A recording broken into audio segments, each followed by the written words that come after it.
Hello students, हम solve करेंगे exercise 8.1 question number 8। If 3 cot a is equal to 4, check whether 1 minus tan square a upon 1 plus tan square a is equal to cos square a minus sin square a और not.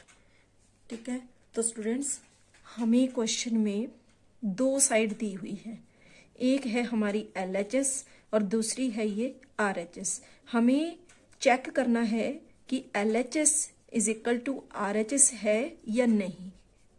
ठीक है, तो उसके लिए पहले हमें जितनी भी इसमें ट्रिग्नोमेट्रिक रेशोज दी हैं उनकी वैल्यू फाइंड करनी है। तो जैसे पहले हमें यहां दिया है कॉट, फिर tan, cos, sin, तो इसको चेक करने से पहले हमें इन सब की वैल्यूज फाइंड आउट करनी है। तो उसके लिए हम किस तरह से स्टार्ट करेंगे? सबसे पहले तो हम अपनी वो ट्रिक लिख लेते हैं। यहाँ क्या है वो है हमारे पास PBP अपॉन HHB। ठीक है, और दूसरा काम हम क्या करेंगे, पहले हम बना लेंगे एक राइट एंगल ट्रायंगल ताकि फिर हमें वैल्यूज शो करने में थोड़ा इजी हो जाए।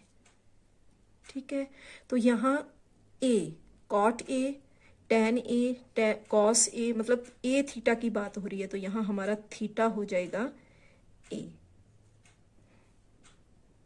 ठीक है, और इस ट्रायंगल को हम नाम दे देते हैं, हमने क्या नाम दे दिया इसको, ये हो गया हमारा A, B और C।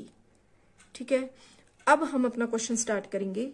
पहले क्वेश्चन में हमें गिवन है, क्या गिवन है, 3 cot A is equal to 4। तो इसको हम लिख लेते हैं given 3 cot A is equal to 4। तो यहां से हम cot की वैल्यू निकाल लेंगे। क्या आ जाएगा, cot A is equal to 4 upon 3। 3 यहाँ cot के साथ मल्टीप्लाई में है, इक्वेशन के दूसरी तरफ जाएगा तो डिवाइड में हो गया। तो हमें cot का तो पता चल गया, तो हम फिगर में इसको शो कर लेते हैं। और हमें पता है कॉट की ट्रिग्नोमेट्रिक रेशो क्या होती है, बेस अपॉन परपेंडिकुलर, इनवर्स में। ठीक है, बेस अपॉन परपेंडिकुलर, तो बेस अपॉन परपेंडिकुलर, तो इसका मतलब बेस 4 है, यहाँ बेस इज इक्वल टू 4 और परपेंडिकुलर है 3, तो ये है हमारा परपेंडिकुलर इज इक्वल टू 3। तो इतना तो हमें क्वेश्चन में गिवन है। ठीक है, थर्ड साइड हाइपोटेनियस हमें निकालना है। हाइपोटेनियस की वैल्यू हमें क्वेश्चन में नहीं दी है। तो आपको पता है कि जब राइट एंगल ट्रायंगल में हमें दो साइड दी होती हैं तो थर्ड साइड को निकालने के लिए हम यूज करते हैं पाइथागोरस थ्योरम। ठीक है, तो हम लिखेंगे यूजिंग पाइथागोरस थ्योरम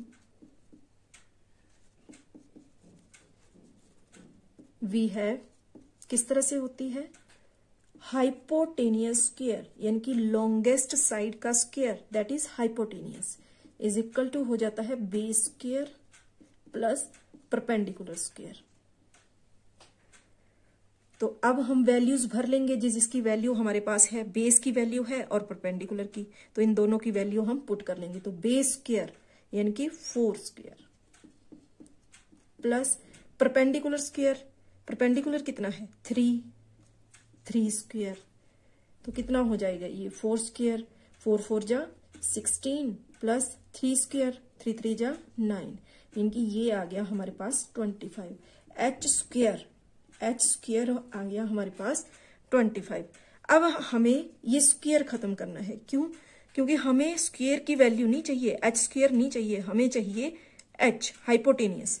तो स्क्वायर के लिए क्या करेंगे, हम इसको हम इक्वेशन के दूसरी तरफ लाएंगे और जब दूसरी तरफ ये आएगा तो ये बन जाएगा रूट। स्क्वायर का इक्वेशन के दूसरी तरफ बन गया रूट। ठीक है, तो अब हम इस रूट वाली टर्म को किस तरह सॉल्व करेंगे, इस तरह से। 25 के फैक्टर क्या क्या होते हैं, 5 × 5। ठीक है, तो जब रूट के अंदर सेम नंबर आ गए तो पेयर में, तो सिंगल होके रूट से बाहर निकल गया, तो क्या बच गया इसकी जगह पे 5।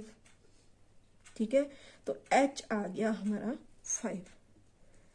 तो अब हमारे पास हाइपोटेनियस भी आ गया, यानी कि हमें तीनों साइड का पता चल गया, परपेंडिकुलर, बेस एंड हाइपोटेनियस। ठीक है, तो अब हम पहले जो जो हमारे क्वेश्चन में दिए हैं उनकी वैल्यूज लिख लेते हैं। जैसे पहला हमें कॉट दिया था, तो कॉट का तो हमें पता चल गया 4/3। तो अब हम tan की वैल्यू लिख लेते हैं। तो tan कितना हो जाएगा यहाँ, tan थीटा यानी कि tan A। तो tan की ट्रिग्नोमेट्रिक रेशो फर्स्ट वाली साइन की होती है, सेकंड कॉस और third tan, perpendicular upon base. तो परपेंडिकुलर कितना है यहाँ 3 अपॉन बेस 4। ठीक है, अब tan की तो हमें पता चल गई। अब हमें cos A की कितनी होगी, cos A। तो cos A क्या होता है, cos A की trigonometric ratio base upon hypotenuse. ठीक है, देखो फर्स्ट वाला साइन cos, tan, कोसेक, सेक और लास्ट में cot। तो यहां हमें cos की चाहिए, तो cos की है बेस अपॉन हाइपोटेनियस। तो बेस अपॉन हाइपोटेनियस, बेस है हमारे पास 4 और हाइपोटेनियस कितना निकला 5। तो ये आ गया हमारा cos थीटा, cos A। अब इसी तरह हमें sin A की वैल्यू, तो sin A की ट्रिग्नोमेट्रिक रेशो होती है परपेंडिकुलर अपॉन हाइपोटेनियस। तो वैल्यू पुट कर देंगे, परपेंडिकुलर हो गया 3 अपॉन हाइपोटेनियस है 5। तो अब हमारे पास इन तीनों की जो हमारे LHS और RHS में ट्रिग्नोमेट्रिक रेशोज दी हैं, उन तीनों की वैल्यूज हमारे पास आ गई। ठीक है, अब हम चेक करेंगे कि LHS is equal to RHS है या नहीं है। ठीक है, तो अब पहले हम LHS को ले लेते हैं। ठीक है, टेकिंग LHS। तो LHS क्या है हमारे पास, 1 minus tan square A upon 1 plus tan square A। इसकी वैल्यू पुट कर लेंगे, 1 माइनस tan कितना है, tan 3/4। तो स्क्वायर में दिया है तो स्क्वायर लगा लेंगे, upon 1 plus tan square A। तो tan की वैल्यू 3/4 और स्क्वायर कर दिया इसका। ठीक है, तो अब इसको हम सॉल्व कर लेंगे। कैसे हो जाएगा ये हो जाएगा हमारे पास, देखो पहले इस ऊपर वाले पार्ट को सॉल्व करते हैं। तो 1 तो वैसे ही रह गया, माइनस 3/4 स्क्वायर। तो कितना हो जाएगा, 3 जा 9 और नीचे 4 जा 16। तो इसी तरह हमने इसके नीचे वाले पार्ट को भी कर लेना है। 1 प्लस कितना हो जाएगा 9/16। ठीक है, अब क्या करेंगे, अब हम देखो 1 माइनस 9/16 यानी कि अब हमें इसका एलसीएम लेना है। यहां इसके डिनोमिनेटर में कुछ नहीं है तो 1 लगा लेते हैं। तो 1 और 16 का एलसीएम हम अपर पार्ट को, ये जो ऊपर वाला पार्ट है ना, इसको सॉल्व करेंगे पहले। ठीक है, तो यहां 1 और 16 का एलसीएम लेंगे डिनोमिनेटर का। तो 1 और 16 का एलसीएम क्या आएगा 16। अब क्या करेंगे, इस 16 से जो हमारा एलसीएम आया उससे डिनोमिनेटर जो कि 1 है यहाँ, उसके साथ डिवाइड करना है। तो 16 से 1 को डिवाइड किया 16 ही आएगा। 16 को ऊपर न्यूमरेटर से मल्टीप्लाई किया तो न्यूमरेटर हमारा 1 है। तो किस तरह से हो गया, 16 डिवाइड 1, 16 आ गया। 16 को 1 से मल्टीप्लाई किया ऊपर न्यूमरेटर से, तो कितना हो गया 16 1 जा 16। आगे माइनस है, माइनस लगा लेंगे। फिर से एलसीएम के साथ दूसरे डिनोमिनेटर को डिवाइड करेंगे, 16 डिवाइड 16। तो सेम नंबर को जब डिवाइड करते हैं तो क्या आता है 1। 16 डिवाइड 16 आ गया 1। 1 को न्यूमरेटर से मल्टीप्लाई किया 9, 1 इंटू 9 कितना होगा 9। ठीक है, सेम प्रोसीजर हम इसके नीचे वाले पार्ट में भी कर लेंगे। यहां पर भी अपॉन में कुछ नहीं है, 1 लगा लो। फिर से 1 और 16 का एलसीएम लेंगे, 16 आ गया। 16 को हमने 1 से डिवाइड किया, 16 को ये जो यहाँ डिनोमिनेटर है ना फर्स्ट वाला उसके साथ डिवाइड किया। 16 को 1 से डिवाइड किया 16, ऊपर न्यूमरेटर से मल्टीप्लाई किया, 16 बन जा 16, आगे प्लस 16 को 16 से डिवाइड किया 1, न्यूमरेटर से मल्टीप्लाई किया 9। तो अब हमारे पास क्या आ गया, ऊपर वाले पार्ट में देखो 16 माइनस 9, 7 अपॉन 16।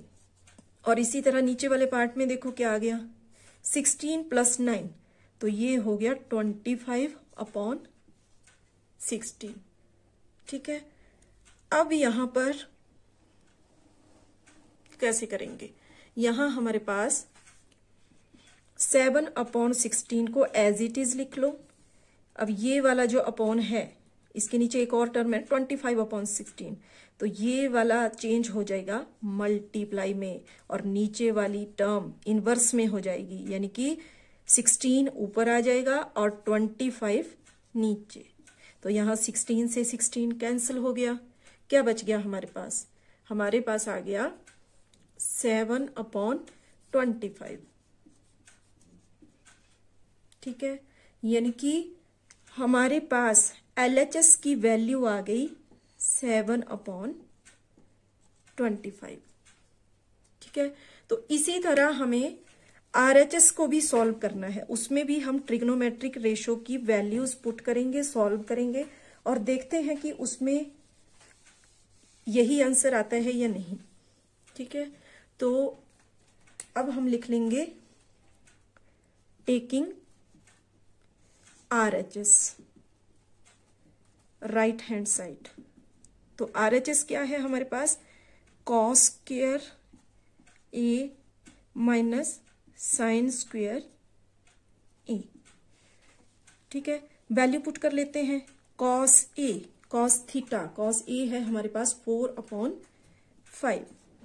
अब स्क्वायर में है तो स्क्वायर लगा लेते हैं, माइनस साइन A, तो साइन A की वैल्यू है 3 अपॉन 5, इसका स्क्वायर कर लेंगे।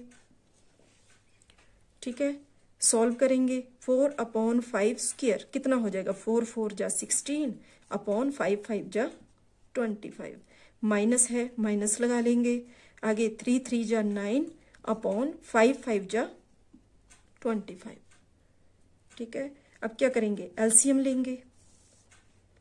तो यहां 25 25 क्या एलसीएम आएगा, 25 और 25 का एलसीएम 5 से, 5 5 जा 25, 5 5 जा 25, फिर 1 से, तो क्या आ गया 5 5 जा 25।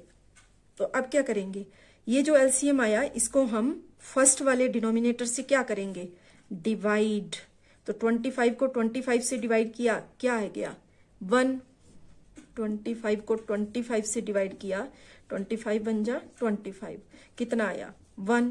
अब ये जो 1 आया उसको न्यूमरेटर से मल्टीप्लाई कर दो, न्यूमरेटर क्या है यहाँ 1 इंटू 16, न्यूमरेटर 16 है ना, डिवाइड करके 1 आया, 1 इंटू 16 16, माइनस 25 को 25 से फिर से डिवाइड करेंगे, 1 को न्यूमरेटर में मल्टीप्लाई किया 9। ठीक है, तो क्या आ गया हमारे पास 16 minus 9 upon 25 is equal to 7 upon 25।